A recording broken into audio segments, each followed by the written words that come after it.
Esse vídeo vai ser uma lição valiosa de como entender e prever a economia. É um dos indicadores e relatórios mais lidos no mercado. Você vai poder sair desse vídeo muito mais inteligente do que entrou. Então assim, se desafia a entender esse vídeo, porque a partir de agora você vai começar a entender como os principais agentes econômicos, eu digo isso, as pessoas que trabalham no mercado financeiro, entendem as previsões do que vão acontecer nos próximos anos. Isso é um relatório muito famoso que toda segunda-feira é divulgado e você vai aprender agora a entender todos esses indicadores e como ler esse relatório. Ele tem um nome bonitinho, esse relatório, que é o Boletim Focus, e é ele que a gente vai focar nesse vídeo, que é o principal relatório para a gente prever taxa de juros, inflação, PIB, câmbio e outros indicadores da economia. Vamos lá, o que é esse tal Boletim Focus? O que é esse relatório que eu tô falando desde o começo do vídeo? Basicamente, o Banco Central do Brasil, ele solta um relatório toda segunda-feira sobre as expectativas do mercado em relação às 4 principais variáveis que ditam o comportamento da economia. Essas são inflação, medida pelo IPCA,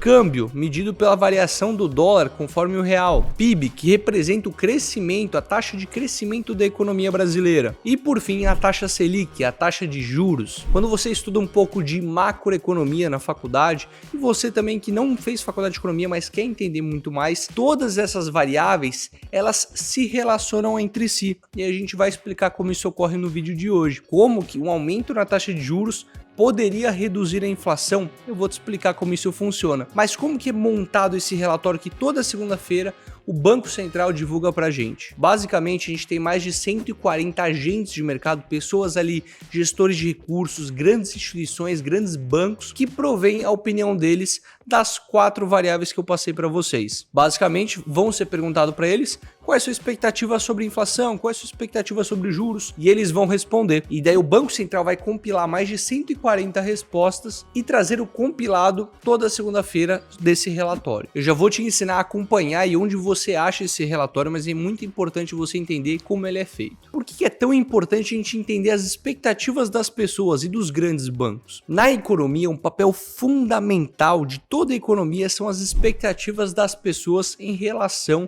a algumas variáveis. Vou te explicar com um exemplo muito simples e intuitivo para você entender. Vamos usar aqui o índice de preços, a inflação, que é o que afeta no nosso bolso diariamente e diretamente. Se, por exemplo, eu começo a achar que as coisas estão ficando mais caras todos os dias, está tendo um reajuste no preço nos supermercados, eu vou começar a estocar comida, eu vou comprar tudo hoje, porque eu sei que amanhã vai aumentar de preço. Então eu vou lá, compro mais coisas hoje, dou mais dinheiro para a economia e estoco comida em casa. Mas vamos pensar que todo o Brasil está pensando da mesma maneira. Tá todo mundo vendo o que está acontecendo e todo mundo começa a pensar nisso. Vou começar a estocar comida e vou gastar mais dinheiro hoje porque eu sei que amanhã vai ficar mais caro. O que começa a acontecer? Que tem mais dinheiro no mercado, mais gente começa a gastar dinheiro para estocar comida e comprar mais, e daí os preços vão aumentando porque tem mais dinheiro na economia. Mais dinheiro na economia significa inflação, ou seja, a gente está alimentando a própria inflação, porque a nossa expectativa é que amanhã esteja mais caro e a gente está realmente tornando esse preço mais caro. Isso vai gerar um efeito em cadeia. Por exemplo, se os preços das coisas estão aumentando, os trabalhadores vão pedir também um aumento no seu salário para poder arcar com os custos. E com o aumento de salário, as empresas têm um custo maior de ter mais funcionários pagando mais. Ou seja, ela vai botar esse custo extra no preço das coisas, nos produtos que ela vendem. Então você está vendo como é efeito em cadeia, uma bola de neve? Então se a expectativa das pessoas está numa alta inflação, provavelmente a gente vai ter uma inflação correndo, porque é uma grande bola de neve. E como a gente ajusta e diminui essa inflação, quebra a expectativa das pessoas, a gente teria que aumentar a taxa de juros. Porque se você aumenta a taxa de juros, você tem um incentivo a mais para deixar de gastar seu dinheiro hoje e deixar esse dinheiro correr na economia aumentando a inflação, para deixar num tesouro Selic, para deixar numa aplicação financeira de renda fixa, para que ela fique ali rendendo 12, 13% ao ano, como é o caso dos dias de hoje, e a gente não consuma.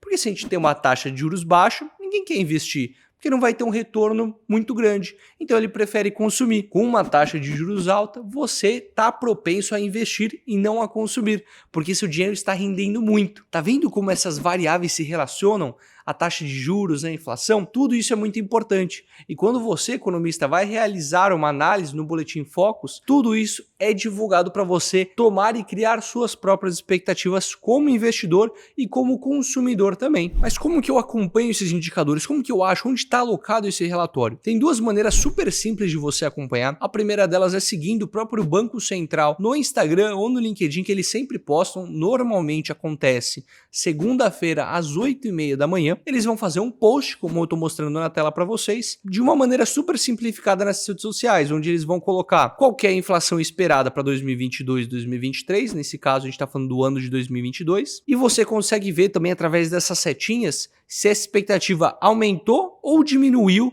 em relação à semana passada. Entretanto, vamos supor que você, meu cara, você quer uma análise mais completa, não só para os próximos 2 anos. Eu compartilho a minha tela para vocês, vocês vão entrar no site do Banco Central do Brasil. Esse site é onde você tem as estatísticas, você tem tudo liberado aqui dentro e você consegue todas as informações na fonte, muito mais simples.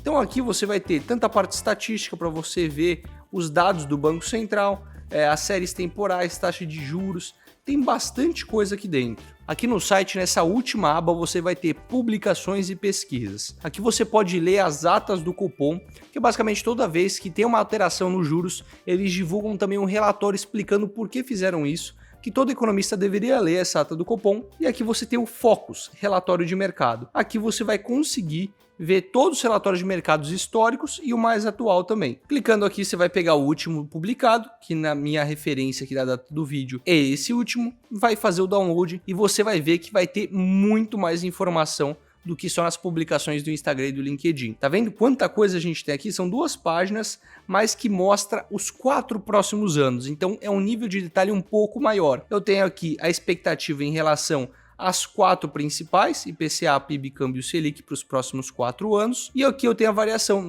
Há 4 semanas atrás esperavam isso, há 1 semana atrás esperavam isso, hoje esperam isso. E qual que é a variação que obteve nesses últimos tempos. A gente tem outros indicadores aqui que normalmente são menos populares nas análises, que é o IGPM, que é uma variação do IPCA com uma mensuração diferente. Tem também a conta corrente, a balança comercial para a gente entender um pouco de importação e exportação, investimento direto no país, dívida líquida do setor público, resultado primário e nominal. Tudo isso também serve para análise das conjunturas macroeconômicas. Falei bem bonito agora. Então, no geral, você pode acompanhar esses gráficos, você pode acompanhar esse relatório semanalmente, simplesmente para você treinar o seu olho para a macroeconomia, para você ver quais são as expectativas do mercado, até para você tomar uma decisão financeira de como investir seu dinheiro, isso é fundamental. Por exemplo, hoje a gente tem uma taxa de juros aqui em 2022, uma taxa Selic de juros de 13,25, essa expectativa que acabe o ano. Hoje está por volta de 12% e a gente espera acabar o ano com um aumento até 13%. Ou seja, se a taxa de juros está tão alta, não tem um incentivo para eu ir para a renda variável, porque eu conseguir 13% ao ano com o risco que as ações têm, é muito difícil eu ter esse mesmo retorno. Então eu vou preferir aplicar em renda fixa. Mas a gente vê que nos próximos anos tem uma tendência de queda. Para 2023 já vai para 9,25%, 2024 vai para 7,50%, 2025 vai para 7%. É claro que quanto mais longo prazo, mais difícil a previsão, mais incerto é. Mas você já vê o cenário que o Banco Central está pensando. Estou pensando em diminuir juros nos próximos anos. E a inflação é a mesma coisa. Hoje está tudo muito caro. A inflação está muito alta. Então, pegar um título que está indexado à inflação é muito importante para um período de inflação. O câmbio está alto hoje, eu quero ir para a Disney.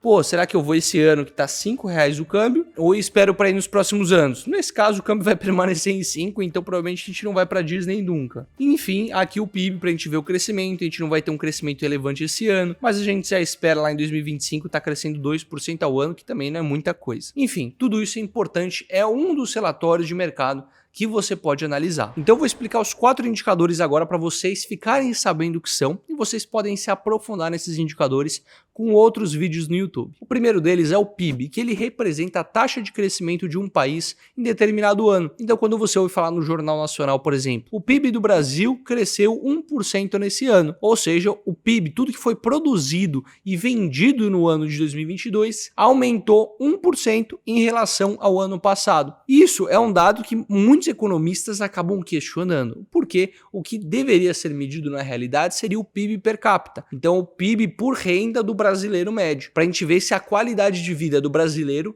melhorou, se eles estão consumindo mais, se cresceu a qualidade de vida. Normalmente teria que se olhar o PIB per capita, mas aqui no Brasil a gente olha PIB.